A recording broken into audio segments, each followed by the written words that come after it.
নমস্কার। যুক্তি তর্ক সঙ্গে অর্কয় আপনাদের স্বাগত। আপনাদের সঙ্গে আমি অর্কপ্রভ সরকার। লাতিন আমেরিকার ভেনিজুয়েলায় কি হচ্ছে আপনারা সবাই জানেন। ৩০০ বিলিয়ন ব্যারেল তেলের মজুদ ভাণ্ডার আছে ভেনিজুয়েলায়, তার মাত্র ১% উত্তোলিত হয় এবং প্রযুক্তি ব্যবহারের দরও না হওয়ায় সেই উত্তোলিত তেলের গুণমান সম্পর্কেও প্রশ্ন আছে। মার্কিন নিষেধাজ্ঞার দরুন ভেনিজুয়েলা সেই তেল রপ্তানি করতে পারে না, যদিও শেভরন দীর্ঘদিন ধরে ১৯২৩ সাল থেকে ভেনিজুয়েলায় তেল উত্তোলনের কাজে যুক্ত।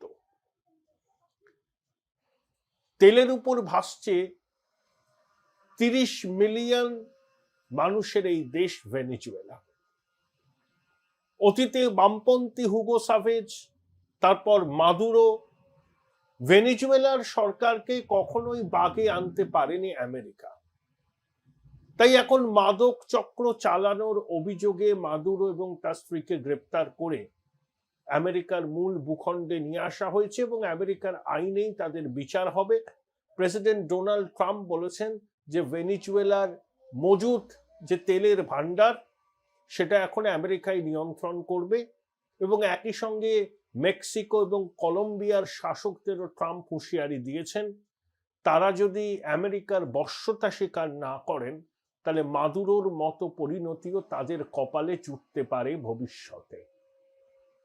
ভারত সরকার খুব সংযত প্রতিক্রিয়া দিয়েছে এবং অত্যন্ত দায়িত্বশীল প্রতিক্রিয়া, কারণ ভেনিজুয়েলার সঙ্গে আমাদের দ্বিপাক্ষিক বাণিজ্য সম্পর্ক খুব একটা বড় কিছু নয়। ৪৬ কোটি ডলার রপ্তানি হয়, আমদানি হয়, আর ১৭ কোটি ডলার আমদানি করে ভারত।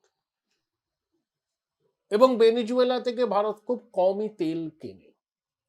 এখন বিশ্ব রাজনীতি, অর্থনীতি, কূটনীতি বলুন, সেটা কিন্তু কোনো নৈতিকতার মানদণ্ডে বিচার হয় না, হয় সেটা হচ্ছে পারস্পরিক স্বার্থকে রক্ষা করার জন্য।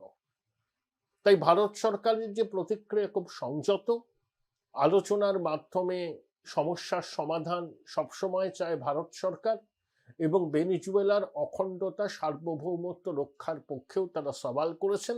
কিন্তু একবারের জন্য ভারতের বিদেশ মন্ত্রক এখানে আমেরিকার আগ্রাসনের বিষয়টা কিন্তু তোলেনি। যথারীতি বামপন্থীরা হই হই হই হই করে নেমে পড়েছেন। তাদেরকে বুঝতে হবে যে নৈতিকতার মাপদণ্ডে দেশের বিদেশ নীতিকে পর্যালোচনা বা চালানো যায় না। আমাদের স্বার্থের পক্ষে যেটা জরুরি সেটাই ভারত সরকার করবে। যে রাষ্ট্রের সঙ্গে আমাদের সেভাবে দ্বিপাক্ষিক বাণিজ্যও নেই, সেই রাষ্ট্রের সঙ্গে আমেরিকার যে সম্পর্ক, সেই সম্পর্ককে আমরা নৈতিকতার মানদণ্ডে কেনই বা বিচার করব। আমেরিকার সঙ্গে বাণিজ্য চুক্তি দোরগোড়ায় দাঁড়িয়ে আছে। এখন এমন কিছু বিবৃতি ভারত সরকারের দেওয়া উচিত নয় বলে আমার মনে হয়, যেখানে ভারত আমেরিকার বাণিজ্যিক সম্পর্ক শেষ পর্যায়ে দাঁড়িয়ে আছে। চুক্তি, মুক্ত বাণিজ্য চুক্তি, সেটা নিয়ে আবার জলঘোলা শুরু হয়। আমি ভারত সরকারের অবস্থানকে স্বাগত জানাচ্ছি। বামপন্থীরা তাদের মতাদর্শগত কারণে প্রতিবাদ করছেন। হুগো সাভেজকে তো বামফ্রন্ট সরকার কলকাতাতে নিয়েও এসেছিলেন। সম্ভবত ইডেন গার্ডেন্সে বা নেতাজি ইন্ডোরে তার সম্বর্ধনা সভা পর্যন্ত হয়েছিল, সে ২০০৮ সালের কথা। তাই বামপন্থীদের প্রতিবাদ অনেকটা নৈতিক প্রশ্নে। তারা মাদুরোকে বামপন্থী বলে মনে করেন। আসলে বামপন্থী নন মাদুরো, তিনি কার্যত সোশ্যাল ডেমোক্র্যাট। কিন্তু ভারতবর্ষের পররাষ্ট্র নীতি দেশের মানুষের স্বার্থ কোথায় সুরক্ষিত থাকবে সেটার উপরই নির্ভর করবে। আজকে আমার প্রতিবেদনের শিরোনাম কি? বড় খেলা শুরু হয়ে গেল, ভাঙনের পথে তৃণমূল। দেখুন, এই বিষয় নিয়ে তো বলবো, তার আগে আপনাদের কৃতজ্ঞতা জানাই। যেভাবে আপনারা আমার এই অনুষ্ঠানকে সহায়তা করছেন, যাত্রাপথের আনন্দ গান যাতে সুন্দরভাবে হয় তার জন্য সহায়তা করছেন, আমি কৃতজ্ঞ। আপনারা যে ডিভাইসেই আমার অনুষ্ঠান দেখুন না কেন, সাবস্ক্রাইবার বাটনের পাশে থ্যাঙ্কস বাটন আছে, তাতে ক্লিক করলেই সুপার থ্যাঙ্কস এবং আপনাদের সহায়তা আমার কাছে চলে আসবে। প্রতিশোধ নিল কংগ্রেস। একটু ব্যাকগ্রাউন্ডে যাওয়া প্রয়োজন। 2011 সালের বিধানসভা নির্বাচনে সময় কংগ্রেসের সভাপতি ছিলেন মানস ভূঁইয়া। মানসবাবু কার্যত অনড় ছিলেন, কোনো অবস্থাতেই 90টার কম আসনে কংগ্রেস লড়বে না। তারপরে কংগ্রেসের মা হস্তক্ষেপ করেন এবং মানসবাবুরা বাধ্য হন 65টা আসনে কংগ্রেস যাতে লড়ে সেই ব্যাপারে সিদ্ধান্ত নিতে। 2011 যখন ফলাফল বেরোলো, কংগ্রেস 41টার মতো আসন পেয়েছিল। মন্ত্রিসভায় মানস ভূঁইয়া গেছিলেন, মন্ত্রী হয়েছিলেন, সেচ মন্ত্রী মনোজ ভট্টাচার্য সহ আরো কয়েকজন প্রতিমন্ত্রী হয়েছিলেন। তারপরে ইউপিএ 2 সরকার থেকে তৃণমূল সমর্থন প্রত্যাহার করে নেন, মানসবাবুদেরও পদত্যাগ করতে হয়। 2016 সালে বাম কংগ্রেস জোট হয়, মানসবাবুরা জেতেন। মানসবাবু 50,000-এর বেশি মার্জিনে জিতেছিলেন।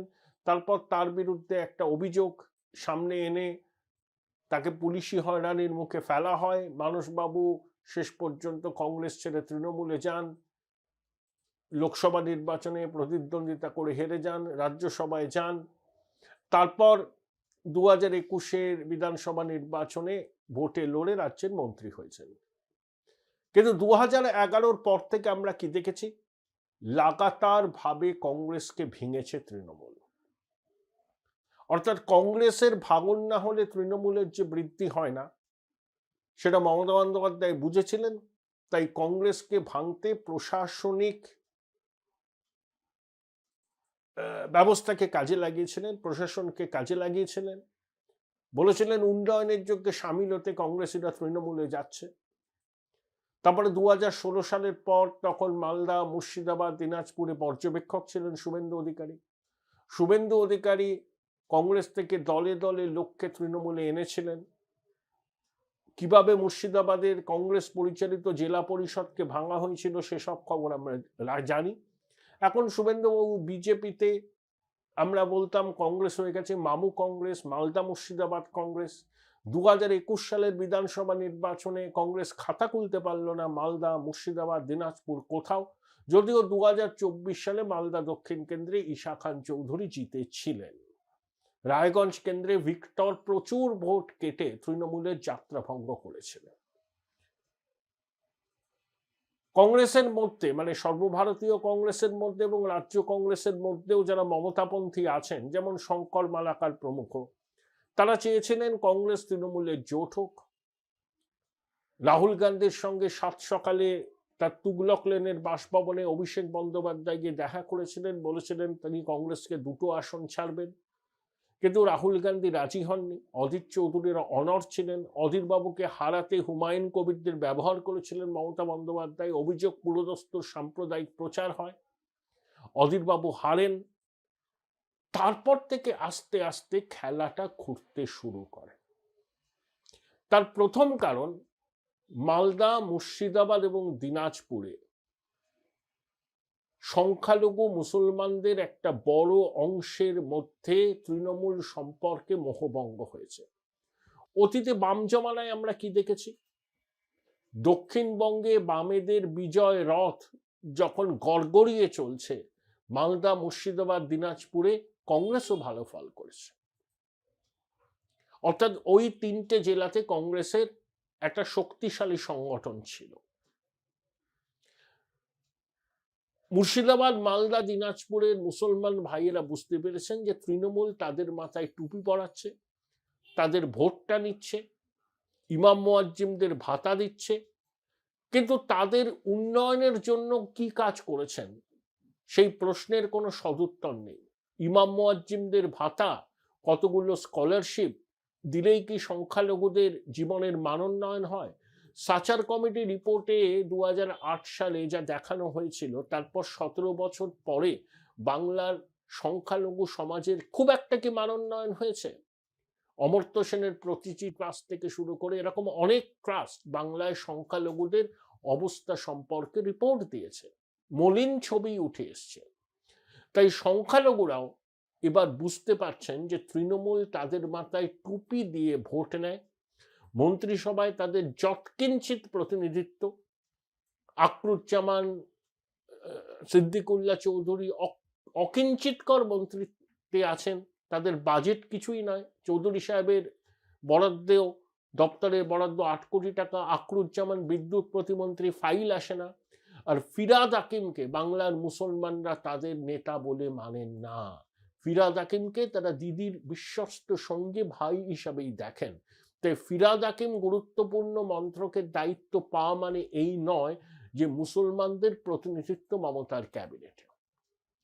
এই আবহেই যখন সবাই বলছেন যে মুসলমানরা দিদির পাশে আছে, 2021-এর ফলাফলেরই নাকি পুনরাবৃত্তি হচ্ছে, এই আবহে প্রথমে হুমায়ুন কবির সাসপেন্ডেড হলেন, বাবরি মসজিদ তৈরি করবেন বললেন, নতুন দল তৈরি করেছেন। মুর্শিদাবাদে হুমায়ুন তৃণমূলকে সিঙ্গেল ডিজিটে নামিয়ে দিতে পারেন, সেটা শাসক জানে, আইপ্যাকও জানে। এই যখন পরিস্থিতি, দিদিমণির শিরোপ্পীরা বাড়াচ্ছেন হুমায়ুন, ঠিক তখনই বরকত গনি খান চৌধুরীর ভাগ্নি মৌসম বেনজির নূর রাজ্যসভার সাংসদ পদ থেকে ইস্তফা দিয়ে দিল্লিতে জয়রাম রমেশের উপস্থিতিতে কংগ্রেসে যোগদান করলেন। মৌসম যে আবার নমিনেশন পেতেন না এরকম কি কোনো গ্যারান্টি ছিল নাকি? আমি তো যতদূর শুনেছি যে বরকত সাহেবের পরিবারের সদস্যকে পুনরায় নমিনেশন দেবে না বলেও তৃণমূল কোনো চূড়ান্ত সিদ্ধান্ত নেয়। মৌসম লোকসভার সদস্য ছিলেন, 2019 সালে তিনি তৃণমূলে যোগদান করেন, রাজ্যসভার সদস্য হন। তাহলে মৌসুমের চলে যাওয়া খুবই সিগনিফিক্যান্ট। বরকত সাহেবের পরিবারের সদস্যা, জনপ্রতিনিধি আগেও ছিলেন, এখনো আছেন। ঠিক ভোটের 2-3 মাস আগে মৌসম তৃণমূল ছেড়ে কংগ্রেসে যোগদান করলেন এবং এরপরে শোনা যাচ্ছে কৃষ্ণেন্দু নারায়ণ চৌধুরী সহ আরো অনেকে কংগ্রেস ছেড়ে তৃণমূল ছেড়ে কংগ্রেসে যোগদান করবে। Join Indian Institute of Hotel Management now. Right choice, right decision. ইতিমধ্যে অমল আচার্য উত্তর দিনাজপুরে তিনি কংগ্রেসে যোগদান করেছেন। আমি আগেও অনেক ভিডিওতে বলেছি, মালদাতে তৃণমূল এবার খাতা খুলতে পারবে না। বিজেপি যদি যোগী আদিত্যনাথের মতো কোনো পোলারাইজিং ফিগারকে প্রচারে না আনে, লড়াইটা বিজেপির সঙ্গে বাম কংগ্রেসের হবে। তৃণমূল 3য় স্থান দখল করবে মালদায়। কিন্তু যোগী আদিত্যনাথের মতো পোলারাইজিং ফিগারকে প্রচারে আনলে ফলাফল আবার অনেকটা তৃণমূলের অনুকূলে যেতে পারে। মুর্শিদাবাদে হুমায়ুন কটা আসন পাবেন বা আদৌ পাবেন কিনা সে প্রশ্নের সদুত্তর নেই, কিন্তু হুমায়ুন তৃণমূলের যে ক্ষতি করবেন অতি বড় তৃণমূল সমর্থকও সেটা জানেন। তাহলে মুর্শিদাবাদে 22টা আসন আছে, মালদায় বোধহয় 11টা আসন আছে। মুর্শিদাবাদের 22টা আসনের মধ্যে তৃণমূল আগের বার 20টা পেয়েছিল, বিজেপি পেয়েছিল মুর্শিদাবাদ এবং বহরমপুর। মালদাতে বিজেপি কয়েকটা আসন পায়, বাকি সব তৃণমূল। তাহলে ওই 33টা আসনের মধ্যে তৃণমূল যদি 6-7টা আসনে নেমে আসে, কিভাবে ক্ষমতা দখল করবে তারা? 20টা থেকে যদি 5টায় নামে মুর্শিদাবাদে, মালদায় যদি খাতা খুলতে না পারে, এখানেই তো 20-22টা আসনের শর্ট হয়ে গেল। কারণ মালদা, মুর্শিদাবাদ এবং উত্তর দিনাজপুরের সংখ্যা লঘুরা এবং 100টার মধ্যে 91টা ভোট কোনো অবস্থাতেই তৃণমূলকে দেবে না। বাম এবং কংগ্রেসকে তারা বিজেপি বিরোধী লড়াইয়ে অনেক বিশ্বাসযোগ্য শক্তি বলে মনে করেন। 21 সালে নির্বাচনের ফলাফল অঘটন ঘটেছিল, বিশেষ করে শীতলকুচিতে কেন্দ্রীয় বাহিনীর জওয়ানদের গুলি চালনায় 4 জন সংখ্যালঘু যুবকের মৃত্যুর পর বিজেপি নেতারা যেভাবে আস্ফালন শুরু করেছিলেন, সংখ্যালঘুরা ভয় পেয়ে উপায়ন্তর না দেখে একেবারে দুহাত উপর করে ভোট দিয়েছিলেন তৃণমূলকে। 100টার মধ্যে 91টা মুসলমান ভোট পেয়েছিল তৃণমূল। কিন্তু আবার সাগরদিঘির উপনির্বাচনেও ট্রেন্ডটা বদলে যায়। 2023-এর পঞ্চায়েত নির্বাচনে মুর্শিদাবাদ, মালদায় প্রবল প্রতিকূলতা সত্ত্বেও বিরোধীরা ভালো ফল করেছে। কারণ গৃহপালিত অনুপ্রাণিত নির্বাচন কমিশনার, প্রশাসন শত চেষ্টা করেও নিরঙ্কুশ করতে পারেনি তৃণমূলকে, অন্তত গ্রাম পঞ্চায়েত এবং পঞ্চায়েত সমিতি স্তরে। এবার কিন্তু কংগ্রেসের নেতৃত্বে পুরনো কংগ্রেসীরা কিন্তু আবার ঘর ওয়াপসি হচ্ছে। শুভঙ্কর বলেছেন, আগে জানলাটা খোলা রেখেছিলাম, এবার দরজাটা খোলা রাখছি। আগামী দিনে আরো অনেকে তৃণমূল ছেড়ে কংগ্রেসে যাবে। কংগ্রেসের তরফে এটা মধুর প্রতিশোধ। যেভাবে তৃণমূল কংগ্রেসকে দুর্বল করেছিল জনপ্রতিনিধিদের ভাঙিয়ে, 2026-এর কঠিন নির্বাচনের আগে কংগ্রেস তাদের নিজেদের মতো করে প্রত্যাঘাত করলো। এর গুরুত্বটা খুব একটা কম নয়। বিশেষ করে 2026-এর বিধানসভা নির্বাচনের প্রাক্কালে সংখ্যালঘু অধ্যুষিত মুর্শিদাবাদ, মালদায় তৃণমূলের অভ্যন্তরে যে মন্থন চলছে তার অভিঘাত ভোটের বাক্সে পড়বেই, এবং সেটা শাসকের পক্ষে যথেষ্ট বিড়ম্বনার কারণই হতে চলেছে।